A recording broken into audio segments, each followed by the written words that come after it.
always knew that I wanted to own my own business. From a very early age, I wanted to be an entrepreneur. Naturally, at some point in time, I had to get started. I don't necessarily know whether you count me cutting grass as a young man or freelance construction worker. I don't know what you would consider my first entrepreneurship journey. Often I consider it when I was about 24 years old.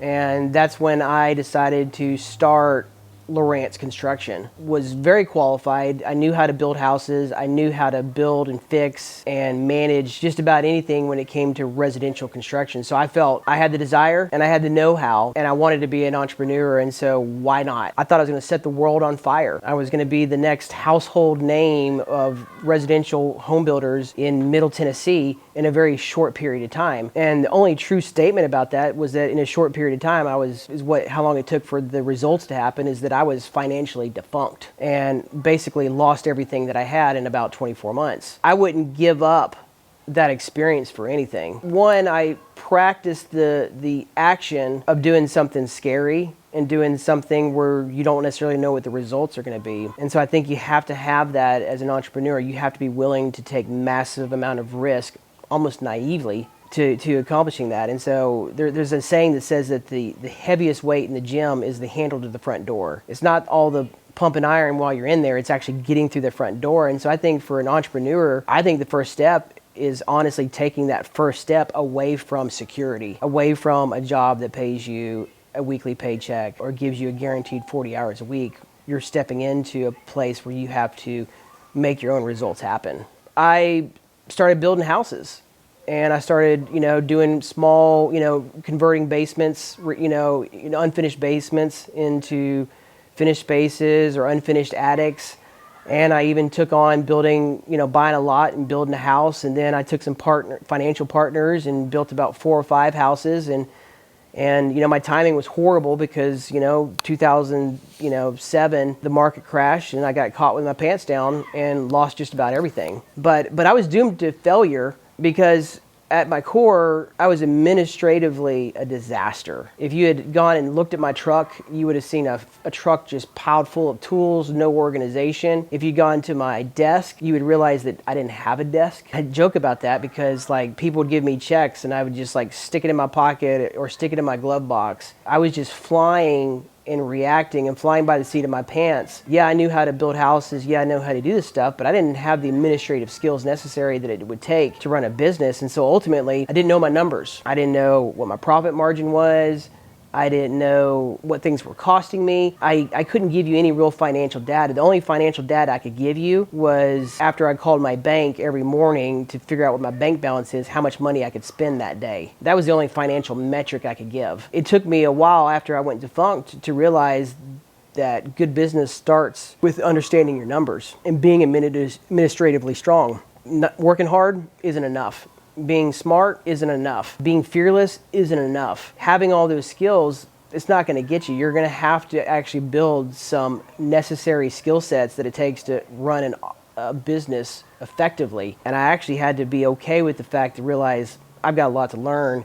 And if there's going to be a 2.0 or a 3.0 version of that business, some things are going to have to change. And those were the decisions that I had to make. Even in some of my success, ego steps in and says, I am good at what I do. My ego is still fragile enough that I don't want to say sometimes that I'm not good at this, or I failed in this situation, or I made the wrong decision. And so I have to continually get faced with that harsh truth that I need to improve who I am. I am in a constant pursuit of perfection that I will never achieve. And so that's a constant, occurrence for me. I wasn't perfect when I was 24.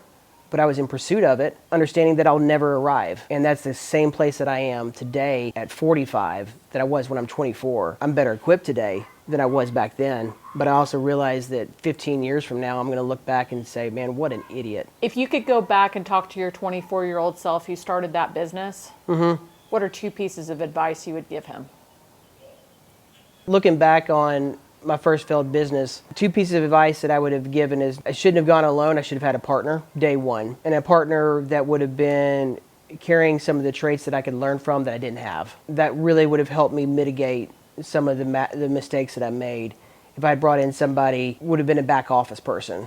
I was, at the time, I wasn't a back office person. I was a field guy. I've since become a back office person, not a field person. But I had to become what I wasn't in order to achieve the success that I wanted in business, which honestly meant me becoming somebody completely different and filling in the void of what I didn't have the time that I failed. So I didn't know how to do any back office stuff.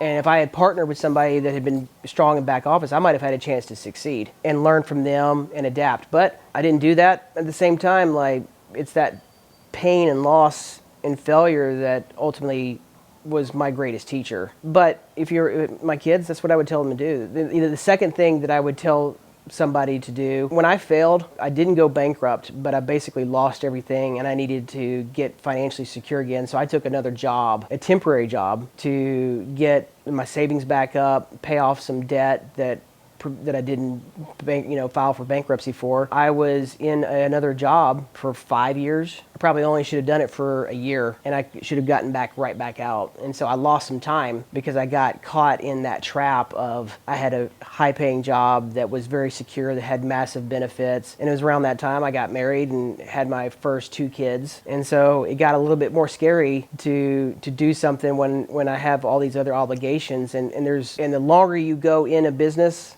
and you try to be a suit and tie escape artist, the harder and scarier it is, especially as your monthly income gets greater and greater, your lifestyle increases, and it's that much more difficult to jump into a business. When you start a business, it's going to cost you something. You're going to have an immediate downtick in income, especially if you're coming from a place that you're employed.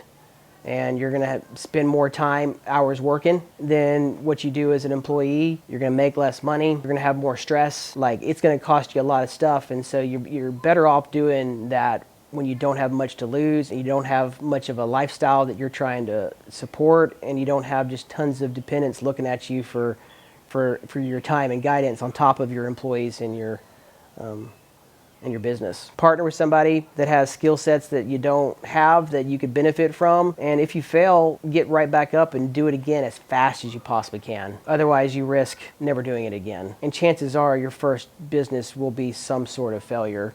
Or at least it was for me. It's losing the first game, in your career. And so, you're trying to, build a legacy. So you're going to have losses along the way. It's just that some players never hang up their gloves or their uniform when they lose. They keep on playing.